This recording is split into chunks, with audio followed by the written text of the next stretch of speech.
Capítulo 2. O propósito da sua experiência alquímica.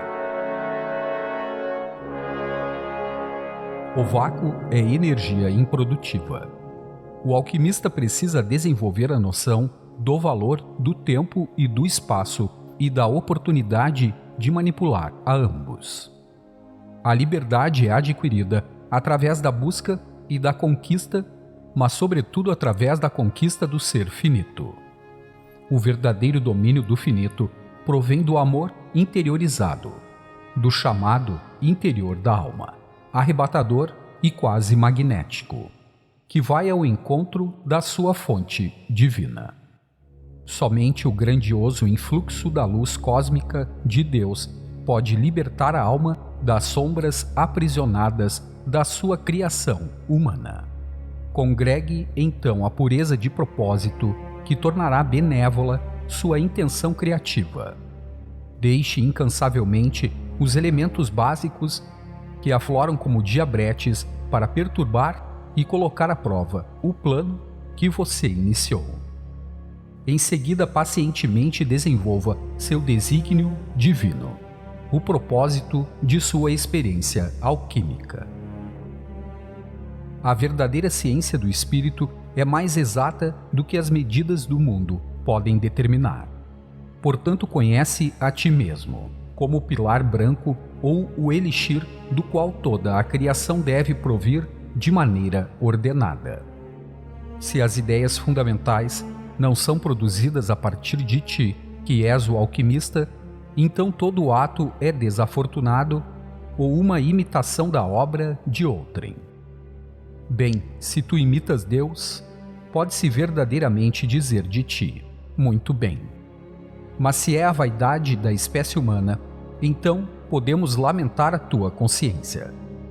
O eu verdadeiro do homem, do qual provém todos os desígnios virtuosos, é digno de ser consultado quanto ao que é desejável criar. Por conseguinte, o verdadeiro alquimista inicia sua experiência estabelecendo uma comunhão consigo mesmo, a fim de perceber os pensamentos inspiradores da mente radiosa do seu Criador. A sociedade molda um grande número de seus conceitos errôneos pela imitação das qualidades e estados de consciência inferiores. Para corrigirem esses conceitos, para forjarem uma cultura enobrecedora, para traçarem as linhas do bom caráter, homem e sociedade devem buscar exemplos sublimes. Que os homens que gostariam de praticar a alquimia aprendam primeiro a espelhar os grandes exemplos de todas as eras, que usaram o céu como seu desígnio, e que aprendam depois a selecionar as melhores qualidades de suas vidas para que a alquimia possa ser utilizada segundo sua intenção divina, como o mais nobre dos métodos de realização dos desejos do coração, aqui e agora. Tenho fortes suspeitas de que muitos de meus ouvintes, mas poucos, se é que há alguns, dos estudiosos mais sinceros, estão ansiosos para que lhes seja conferida sem demora a pedra filosofal ou as propriedades mágicas que irão torná-lo de acordo com a sua própria vontade, uma combinação de Aladim e Midas, com um traço de benevolência.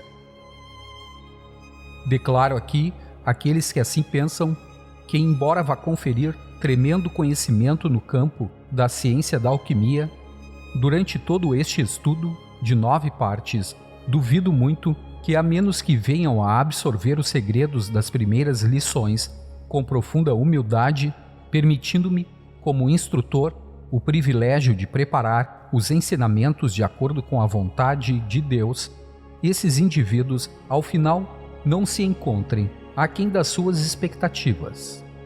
E não será por culpa do ensinamento ou do instrutor. Não pretendo fazer um discurso extenso acerca das vaidades da vida mundana, mas gostaria de ressaltar que a fraternidade espera transmitir esses ensinamentos agora para evitar que nossos alunos cometam os erros de alguns dos primeiros alquimistas. cujo único propósito parecia ser a aquisição de riquezas e glórias, bem como a capacidade de produzir, a partir de substâncias universais, as energias necessárias para a transformação dos metais vis em ouro. Permitam-me acrescentar rapidamente que nem todos os alquimistas da antiguidade restringiram seus objetivos aos ganhos temporários.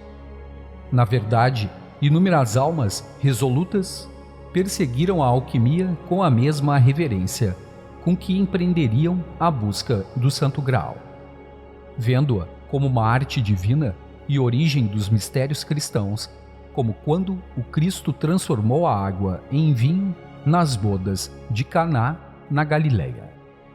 Desejamos ver os conceitos originais da alquimia recebendo novo significado, e desejamos ver o significado a ela conferido nas escolas de mistérios tornar-se primordial, pois as aplicações atuais desta ciência devem ser traduzidas para uma dimensão superior, se a humanidade quiser colher todos os seus benefícios.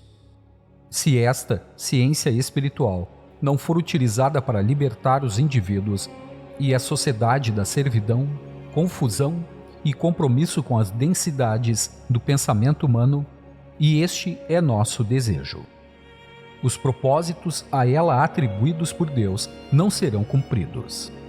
Nós, que buscamos o elevado chamado do alquimista, desejamos que todos alcancem um local onde poderão ensinar e exaltar as finalidades primordiais da vida aos jovens do mundo, como sendo muito mais grandiosa do que os meros prazeres temporais, que na realidade servem a um objetivo menor para o alquimista divino do que a chupeta para um bebê em aleitamento.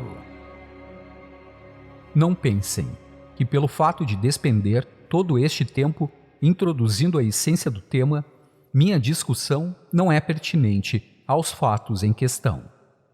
A menos que cada um compreenda a necessidade de praticar individualmente seu direito concedido por Deus de utilizar o poder com sabedoria e amor, não será possível evitar a queda nos abismos da ilusão e da racionalização. Ora, o plano de Deus é que todos na Terra busquem a compreensão de si mesmos e de seu destino. A presunção nascida do orgulho intelectual fez com que muitos estudiosos sinceros e até mesmo um sem número de mestres mundanos de uma ciência ou outra caíssem nas armadilhas de sua própria criação. E em muitos casos nunca chegaram a saber quando a armadilha fora lançada. Portanto, ninguém poderá pensar em omitir alguns dos temas aqui incluídos, simplesmente porque parece já conhecê-los, ou porque já os analisou antes. Colocamos muitas pérolas do pensamento nas frases mais improváveis, que, embora despretensiosas e fáceis, podem exigir mais do que persistência de investigação, até mesmo de um coração sincero. São Pedro expressou a indagação: e se o justo dificilmente se salva, onde aparecerá o ímpio e o pecador? Convém ao aspirante, a alquimista, perceber que esta é uma ciência exata e verdadeira, cuja iluminação é conferida ao homem por Deus em pessoa. Sua finalidade é ensinar a humanidade a obter por si mesma todas as dádivas e virtudes misericordiosas que suas correntes de vida podem necessitar para encontrar o caminho de volta ao lar, ao coração de Deus. Não estou afirmando que vocês não podem aprender a materializar todos os desejos de seu ser. E este aspecto da alquimia é para alguns a parte mais fácil, enquanto para outros continua a ser a mais difícil. Estou dizendo que o propósito desses desejos deve ser contemplado mais do que a ciência maravilhosa, que é promover-lhes a manifestação a partir do invisível. Porquanto criar um padrão valioso constitui a mais nobre das tarefas, merecedora de Deus no homem, o único que pode torná-lo livre para cumprir seu destino imortal.